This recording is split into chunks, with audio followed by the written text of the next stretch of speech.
Now let's adopt an anti-inflammatory lifestyle. Let's dial down inflammation. So let's start with diet. I generally talk to everybody about a whole foods, plant-based diet. Whole foods means real food. It's not in a package. It hasn't been altered. It's the thing at the farmer's market that you purchase. And plant-based means mostly plants. At least 80% of what's on the surface area of your plate is plants. And and you can have animal products if you choose to, but I want you to have the right ratio. So this may be something to work up to. Now, there are many diets that have been shown to be brain healthy, like the Mediterranean diet, the DASH diet, which actually stands for Dietary Approaches to Stop Hypertension. There's also the MIND diet, which is for brain health, and it combines components of the Mediterranean diet and the DASH diet. You could look these things up and figure out, what are the foods and how you can start eating that way. Also, ketogenic diets. These are low carb, moderate protein, high good fat diets that get your body to flip from using carbohydrates for energy to using fat for energy. And it's such an efficient way of fueling the body when you break down fat for energy that the brain is well fueled and cognition improves, just overall brain health improves. So what these diets have in common, I don't care which one you choose the one that you feel attracted to, that sounds fun to you. And you may want to mix and match and experiment with different ones and then do your own version of it. But what I want you to always keep in mind is that you're eating real food that's mostly plants. You don't have to become a vegetarian. So these diets are all low in meat, low in the bad fats, saturated and trans fats, and they're low in simple carbs and sugar.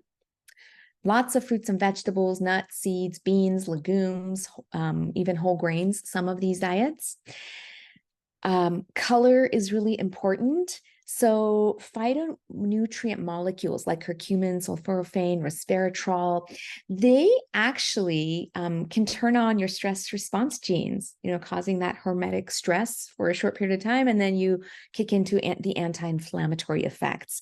So how do you get these molecules? Rather than going with food lists that contain these, just go for color. Eat all the colors of the rainbow every day in small amounts. You don't have to do huge amounts. If there's one color that's hard for you, the next time you're at the store, think about that. So if anybody wants to write down the color that might be hard, put that in the chat. I wonder what you all come up with. Also, omega-3 fats are really important. Hard to get from diet, but easier from fish and seafood. And omega-3 fat is anti-inflammatory. It causes the release of many molecules like resolvins that resolve inflammation. Ideally, you're getting it from food. So if you're doing seafood twice a week, that's fantastic. You want to choose seafood that's not endangered and it's low in mercury. So fish like salmon, herring, mackerel, sardines are all really great sources. You may want to take a high quality omega-3 supplement on the days that you're not doing fish and seafood to make sure that you're getting a constant supply of omega-3, because omega-3 fats make up our cell membranes in the brain. And so you want healthy cell membranes that are able to communicate. So don't forget about omega-3s. All right, moving on. Other anti-inflammatory things. Exercise, there's no doubt that exercise is actually maybe our most potent anti-inflammatory tool. And when you mix different lifestyle habits, there's synergy. So this study showed combining a low-carb diet with exercise led to greater neuroprotection and cognitive improvement with just diet alone. Right? So I want you to mix and match. You don't have to do things that are very difficult. You just have to improve your diet and exercise, or exercise more, and these things will start synergizing together.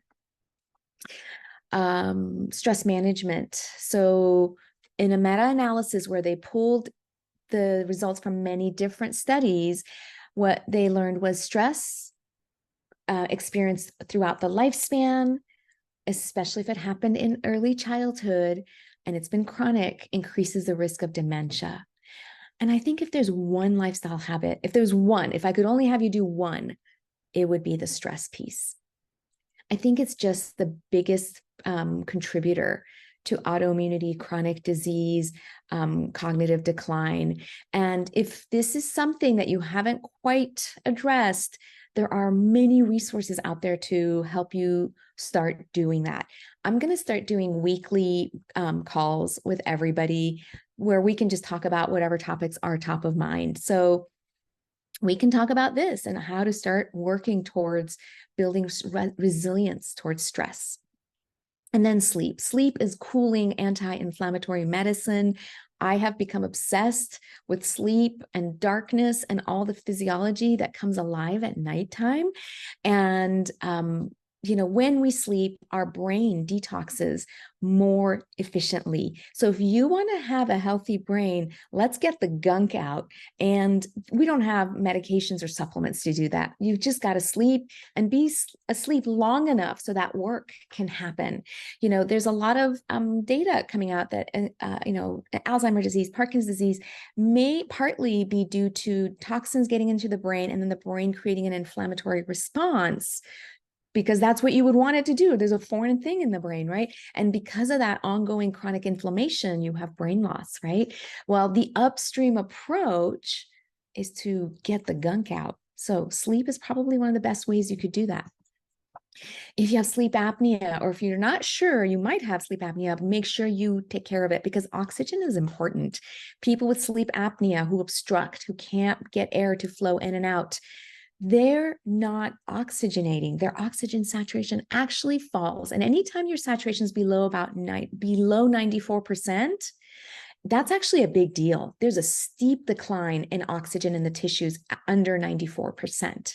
Okay. It's not like, oh, well, 93, 92, they're pretty close to 94. It's okay. It is not okay. When I was an anesthesiologist, if I would get very alarmed if I saw an oxygen saturation of 93%. Talk to your doctor. There are home tests. There are tests you could do in the sleep clinic. And if you have sleep apnea, I know these devices are so hard to use, but we just have to make friends with them and figure out how to oxygenate at night. If you can't oxygenate, your mitochondria can't work, and all of your systems will start dysfunctioning, including your brain and your immune system.